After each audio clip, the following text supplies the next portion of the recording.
Well, Big D back with another US Open preview. Before I bring in my golfing buddy from Massachusetts, please subscribe, like, and share the Spunky Spectrum Sports YouTube page.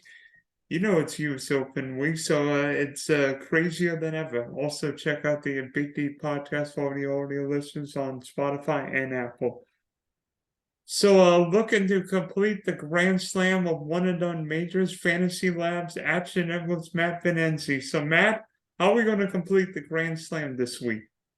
Well, I just got to keep doing what we've been doing. The last three times I've been on here, we picked the winner. So I got to keep coming back until we lose. But then who knows? Yeah, yeah. Either I'm your good luck charm, or maybe your picks are the good luck charm, right? It could be you. I'm not going to test fate. I'll tell you that much. So, obviously we know how difficult the U.S. Open is,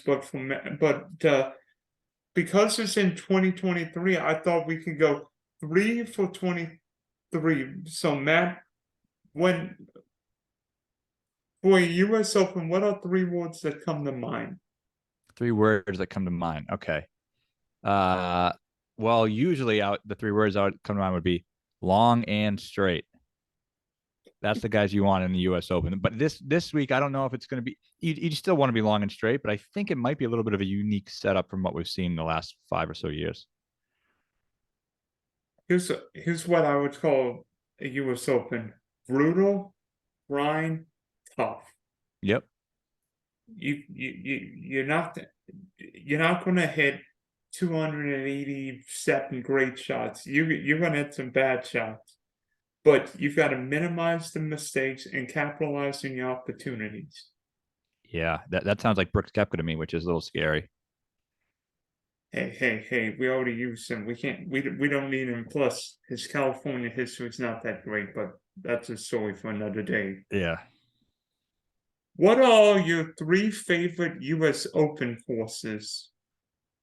Great question. My favorite is Oakmont. Uh, and we'll be going there soon, right? Couple Um, years. yeah, I loved Shinnecock. I thought that was a great spot, and that gave us I kind of used that as a springboard for picking Brooks at the PGA. I thought that was great. Um, and the last one I will go with. I didn't love Torrey Pines as a U.S. Open spot. Um, let's think of some other recent. Chambers Bay didn't go too well. Oh, that was a crap fest. Aaron Hills was a disaster. Yeah, Aaron Hills was way too low scoring. I will say I liked Brookline just being it might be a home cooking, but I thought that was pretty good. You were right. Oakmont was brutal back in the 20s, and it will be brutal in the 2020s. You're right. You're right for New York course, but I think you. But how about one that hasn't even hosted an Open since 2009? I like Bethpage. I love Bethpage, another great one, another great one. And I feel like it's wrong to not have a U.S. Open course in California. So I'm thinking, what open courses in California? Pebble Beach. hmm I didn't love the Pebble Beach one. I know a lot of people like it, but it didn't feel like the right spot for a U.S. Open for me. Well, I Uh, mean, the Marine Lane made it feel more like the AT&T Pro-Am on steroids, right? exactly. But I mean, Um, if the course dries out, it's going to be even one under wins, unless Tiger wins at 12 under. yeah, yep. I like Pinehurst for a venue if they can go there again That's next year. next year. Yeah. I think that'll be a good one.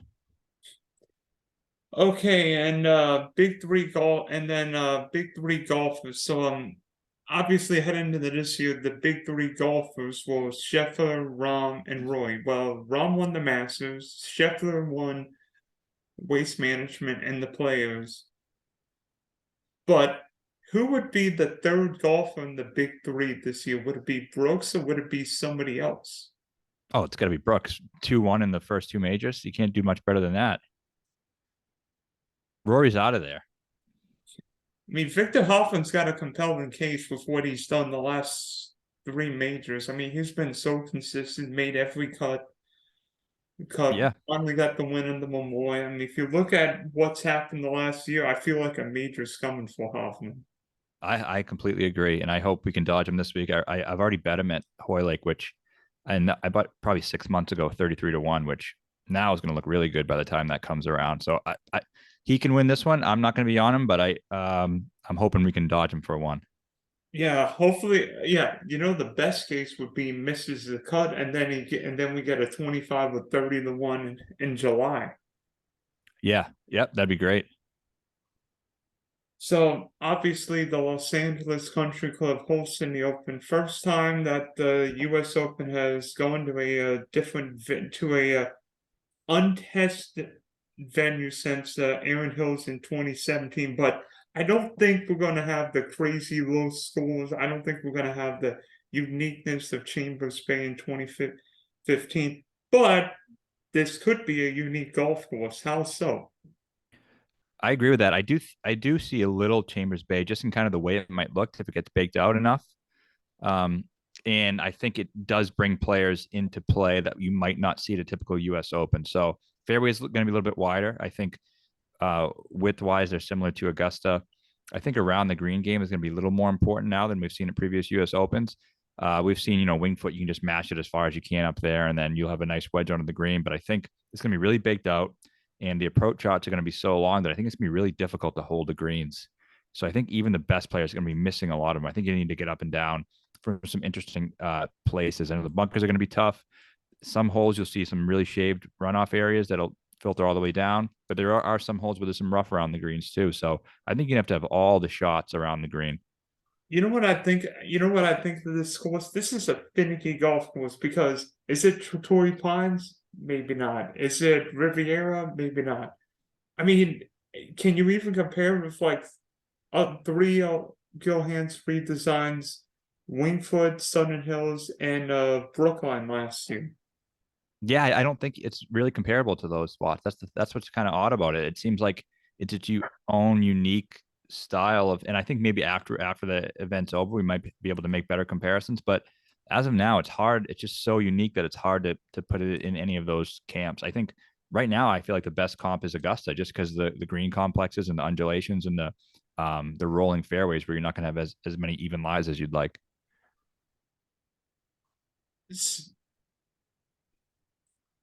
Yeah. Plus, even though you think of California fairways, you would think it'd be POA, but I believe this course is using bent grass, right? So the fairways in rough are Bermuda in the Bermuda, green sorry, Bermuda, but bent bent grass greens, grass. just like Augusta, right? And just like we saw at Oak Hill too. That's a bad sign. That's a bad sign for both of us, right? Yeah, it could be. I mean, any other course you're looking at besides the ones we mentioned? I mean, any you can even think that are resembling LA's CC? I thought the Chambers Bay one was interesting because it didn't play like a typical U.S. Open like we've seen the last handful of years. Yeah, yeah. I mean, I do remember. Yeah, that one was a weird one because it actually looked more like I don't know what to call that course. That was weird, and It's like brown. yeah, it looked like everybody from Puget Sound baked out that course. Yeah, it did, and I just think that it's going to be so firm and fast this week. I just think the ball's going to be flying all over the place. Yeah, so really, it's not necessarily going to be long, but who can put the ball in the right spot. Yeah, and it is. I mean, some of those par threes. I mean, you get the 285 one everyone's talking about on 11. I think that's a little bit downhill. It'll play more like 245, 250, but I still wouldn't want to be playing it. And then you look at the Paul 4-6, which is 320, but you could hit four different clubs. Yeah, that's going to be a great hole to see with strategy. I know some people are thinking it may be tough to drive it. I do think you'll see some people drive the sixth. But I think there's some trouble there if you don't. I don't think it's like one of those typical risk reward holes where, yeah, like 17 on at Scottsdale, you hit it out of bounds, you'll still get up and down for a par relatively easily. But I think there's some eagles in play, and I think there will be some sevens in play there too. So obviously, with this tournament in California, the question is, what California golfer or golfers will emerge? And one guy who should be very familiar in the Golden State's Max Homa, 4 of his 6 PGA Tour wins have come in California. But his major form is, to put it mildly, less than encouraging. So, what do you think about Homa this week? I'm very much out on Homa. He was the big flavor a couple months ago. Everyone is flashing their U.S. Open tickets that they're going to have in the future. I had a 50 right in front of me, and this is at the peak when he was playing at his best. I could have bet it after he even won, and I chose not to. And if you put it in front of my face again today, I would still choose not to, even at 50-1. So I just need to see him in the mix at a major. I don't think you can go from never contending at a major to all of a sudden just winning one. I think before he actually does win one, if he ever does, which I don't think is a sure thing. If he does, I think you're going to see him actually get a taste of what it's like to be in the mix prior. By the way, I'm looking at the DK Sportsbook now, Matt. You want to know what Max Homa's odds are? 28. Yep. Yeah, that's no good for me.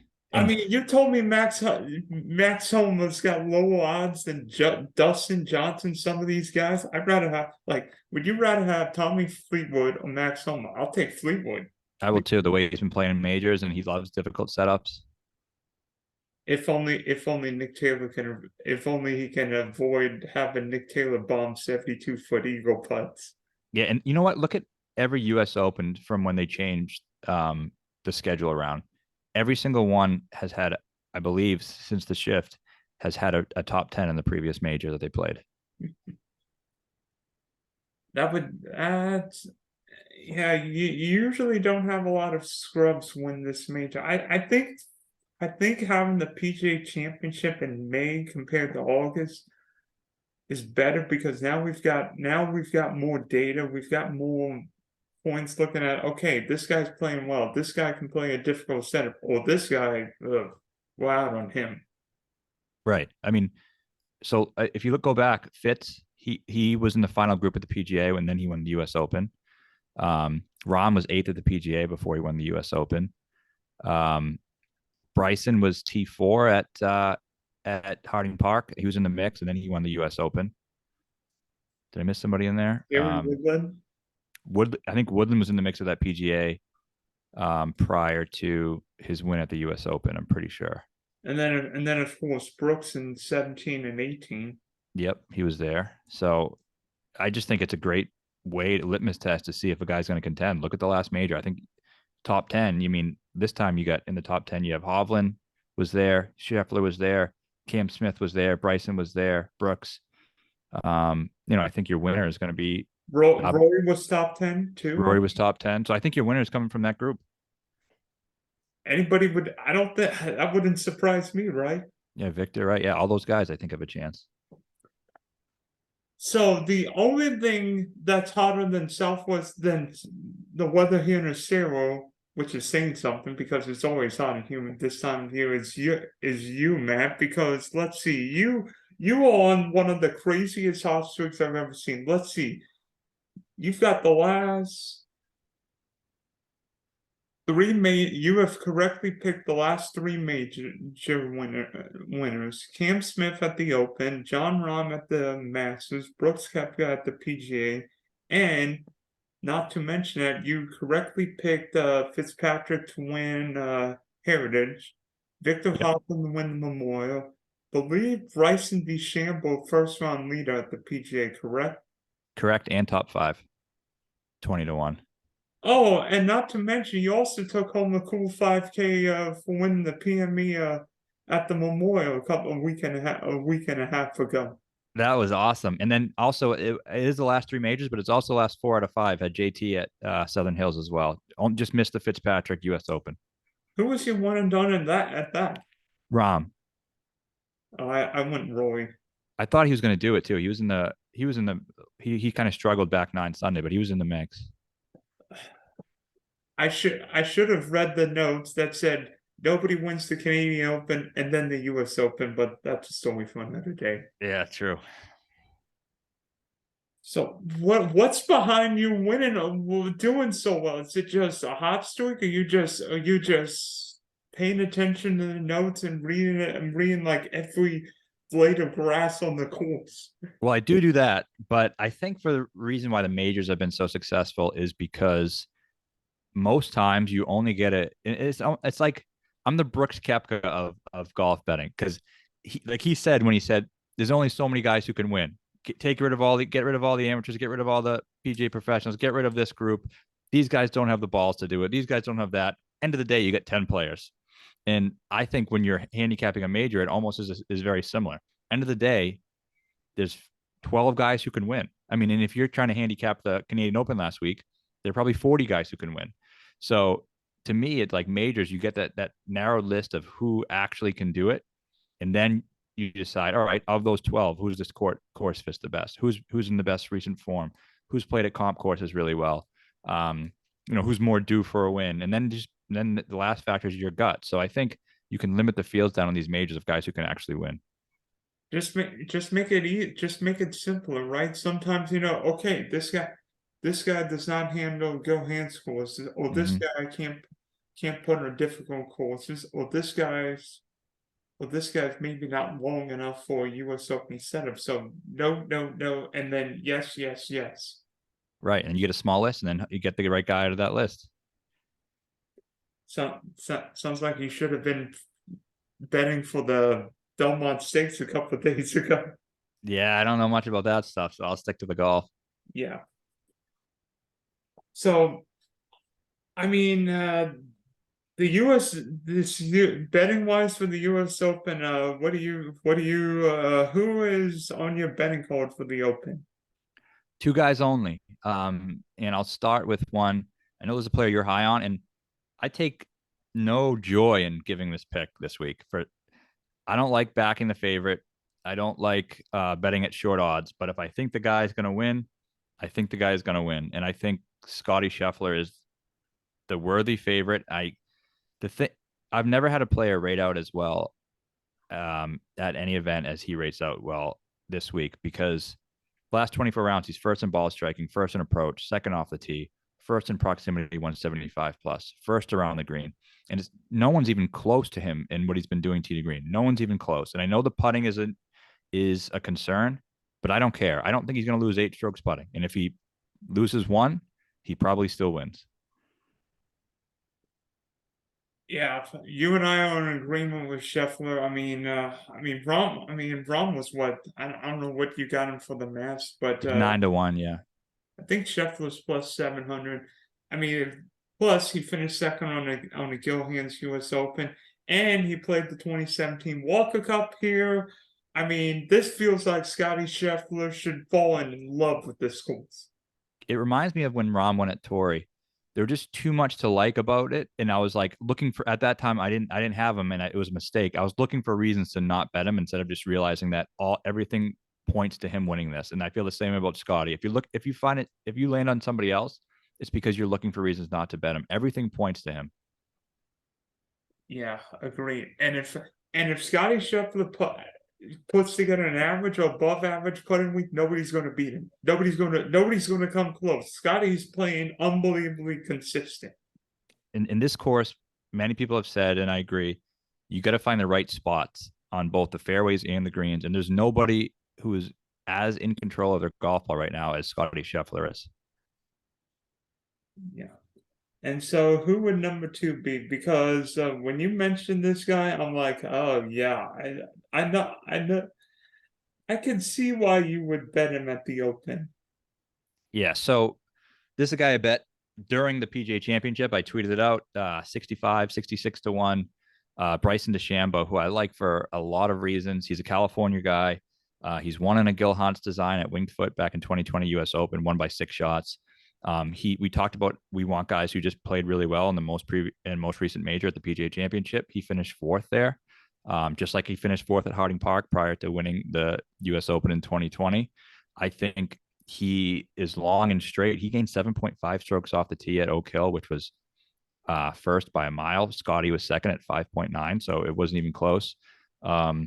I think he has a major chip on his shoulder. I think he's an elite player. And I think people who wrote off Bryson at 29 years old with the amateur career he had, 8 PGA Tour wins, 1 major victory. I think people who wrote him off at 29 years old are going to look really stupid soon. Maybe like when they called Brooks Koepka damage goods, then he finishes first and second in the first 2 majors this year. Exactly. And I think he's coming into his own again. I really think he has a shot to win. Yeah, and plus he almost won the 21 Open at Torrey Pines. I know different golf course, different setup, but he should feel comfortable out on Bruno on a grind fest here. At his best, he's a great US Open player. And if you think he's rounding back into form, that's a steal. I know he's 40, 50 now. I mean, but I think a lot of people got on when I tweeted it back then. If you didn't, you're crazy with how hot he was at the time. So I still like the 40, 50, whatever it is. I truly believe he can win. I do like Scheffler. I can't believe 2 guys whose numbers seem egregiously tempting to me, but I don't remember DJ ever being this low for a major. He's plus 3,500. I'm like he should feel comfortable. He should love this course. This looks like one of a favorite DJ, but I mean the question is DJ just lost in the head right now?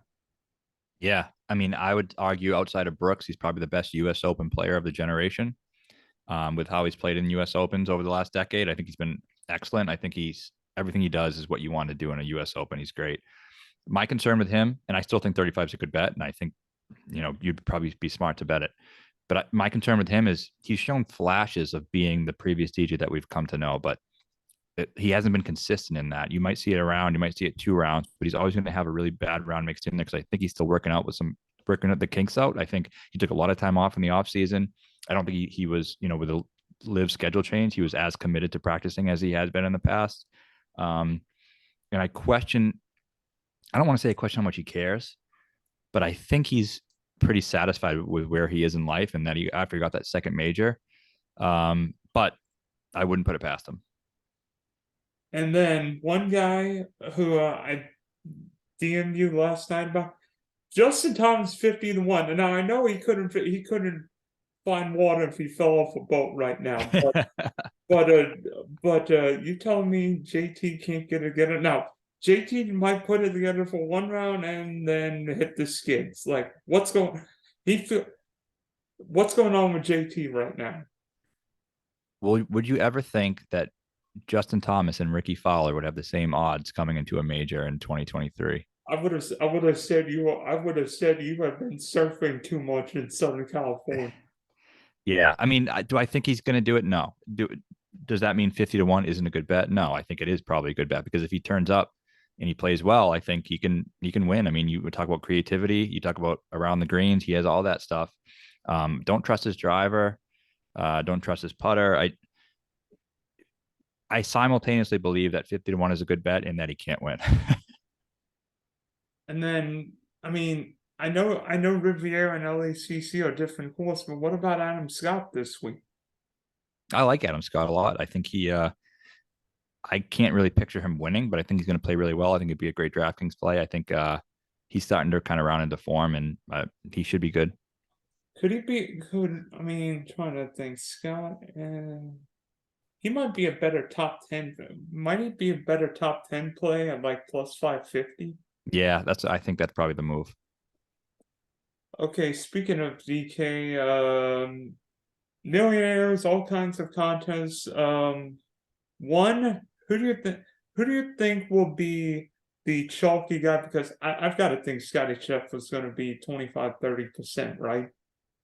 Let me pull it up right now. We'll give you some exact numbers of what the projections look like. I think Spieth is people are starting to like him. Oh gosh, don't talk to me about 2015 all over again. Yeah, I think maybe that could be part of it. I think Xander probably because his price and his just US Open success. Wait, and Xander's going to finish T2 and annoy us again because he can't win a major in California. Yeah, right now the three guys 9,500 above that I are projecting for the most ownership are Xander, Victor Hovland, and Schauffele third. I get two of them. I get two of them, but not Xander though. Is But that just, it's all pretty spread out though. I think people kind of are mixing it up a little bit. Cantlay seems to be the lower owned guy here because I think his price is really high.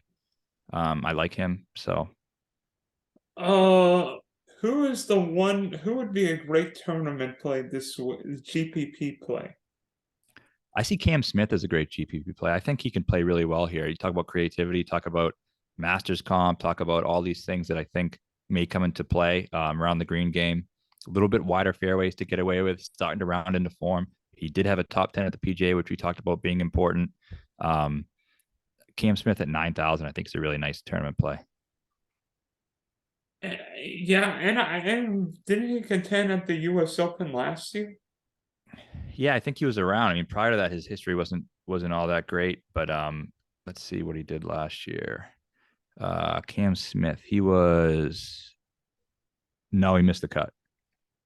Not that it mattered for your account. But he was fourth in 2015. We want to talk about that U.S. Open.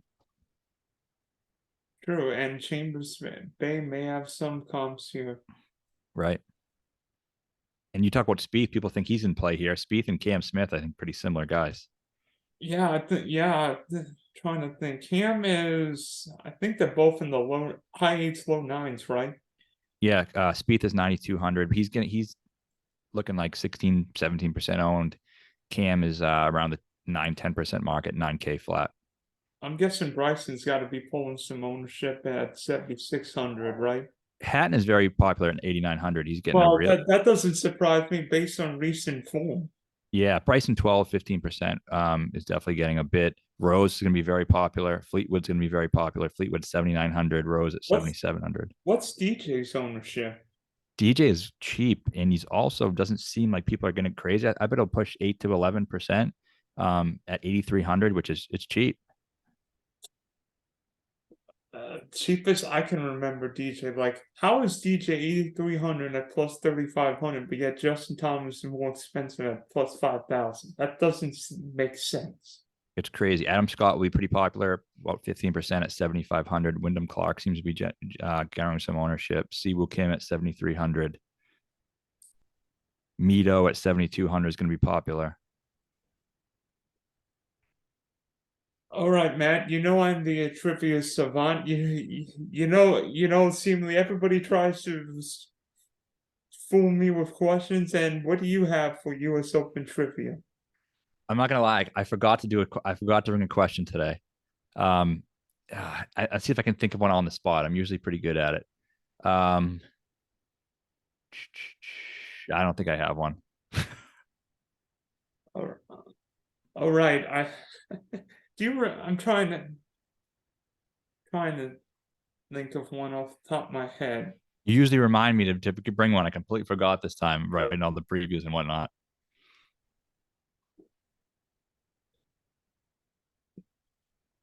I'll ask you one off the top of my head, and I'll look up the answer because I don't know. Okay. What is the lowest score to par in U.S. Open history? Brooks at 17 or 18. Was at Erin Hills? Bob, Let's see. Yeah. 2011 at Congressional. Oh yeah, that was the wet open. Yeah, 65, 66, 68, 69. So that's the lowest. The second lowest is on Jim Furyk in 2003 was pretty low. Wait, doesn't have Brooks when he won in Erin Hills? He shot 272. Yeah, that would be 1,600 because that was the pole 72. Yeah, he shot 272 at Erin Hills. Rory was 268 at Congressional. Yeah, Paul 71. So you cheated me a stroke around. Yeah, lowest score to par though. There's Rory at So what was Rory? 18 and 19 under that time? If he was 260, they would have been both at 16. Okay. Yeah, so I guess to par, you're right. Not total score. It's fooling me with all these. I love these questions. Like, what's the lowest score of the ball? I'm like, yeah. One's a ball 70, one's a ball 71, one's a ball 72. Yep. But you're right. Yeah, the lowest score is 16 under. I don't think this course will be 16 under. What do you have? I've got the winning score 5-6 under. I do too. I've seen some people say 10 or 11, which I don't think it gets to. I'm going to say -6. I mean, I think JT won the PGA at 5, and Fitz was either 6 or 7 at the Open last year. Bryson won at 6 under. It seems like 6 numbers like Gil Hanse number. It is, even though when Bryce won second place was even.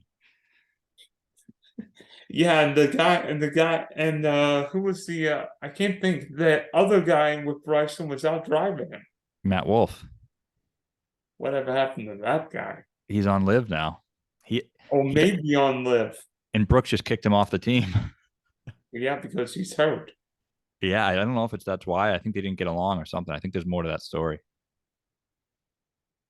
All right, Matt. Let's see. You're going for the Grand Slam, a major one and done. So, who's going to be lifting the U.S. Open trophy on Sunday? I think it's Scotty, but I want to say, for the sake of this, I want to say Bryson DeChambeau. So you've got it both ways, right? I got a long shot, and I got the main pick. Scotty is the most likely, but I like Bryson as a long shot. Yeah. This is Scotty Scheffler's week. If Scotty Scheffler's not in contention, not lifting a trophy, I will be stunned. This is Scotty Scheffler's major to win. Got the course familiarity with 2017 Walk Cup. Puts together one average or above average putting week. Nobody will come close to him. Nobody. I agree. So we're alignment. Scotty, here we go again. Third time. So wait, not third time at Sean. So fourth time at Sean for you, and hopefully you just win everything, right? Well, this is the fourth time I've been on your show. The previous 3 led to a major championship victory, so this would be 4 for 4. It would be unheard of. I don't know. I mean, I really think Scotty's going to win, but how can this continue? I need to keep inviting you then. Yeah. Yep. Absolutely. All right, Matt. Thanks for hopping on. Hopefully you complete the Grand Slam of major one and dones, and happy early Father's Day to you, and hopefully things go well. Thank you. Let's get another winner.